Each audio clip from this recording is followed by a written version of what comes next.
Samantala, bisitahin naman natin ang magandang isla ng Camiguin at silipin ang mga aktibidad na maaaring gawin dito. Ihatid sa atin yan ang aming kasama, si Crick Lacson, para sa ASEAN Corner. Ang ating mga islay na buo milenyo na ang nakalipas dahil sa pagsabog ng mga bulkan. Isa sa mga halimbawa nito ay ang isla ng Camiguin na binansagang the island born of fire. Ang islang ito ay matatagpuan sa Hilagang Mindanao. Nahubog ito hindi lamang ng kumukulong putik, kung hindi pati na rin sa daan-daang lindol. Isa sa mga natatanging atraksyon sa Camiguin ay ang Sunken Cemetery, isang malaking krus na nasa kalagitnaan ng dagat. Dati itong parte ng bayan ng Catarman, ngunit ang bayan ay lumubog dahil sa pagsabog ng Mount Vulcan 200 taon nang nakalipas at nasama ang sementeryo dito.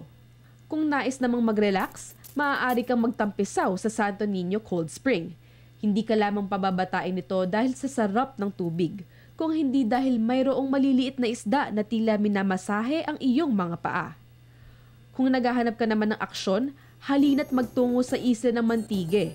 Ito ang perpektong lugar hindi lamang upang magtampisaw, kung hindi para mag-diving at mag-snorkeling. At kung tutungo ka na rin lang ng Camiguin, ay siguraduhing tatagpo ito sa Fiesta ng Lanzones. Tuwing Oktubre ito ipinagdidiwang at itong panahong ito ay punong-puno ng kulay ang isla. Maraming parada, palaro at pagsasayaw. Talaga namang natatangi ang kagandahan ng Camiguin. Sa dami ng maibibigay nito sa mga residente at mga bisita nito, tila hindi sorpresa na tinawag itong the island born of fire. Para sa Telebisyon ng Bayan, ako si Crick Lacson at ito ang ASEAN Corner.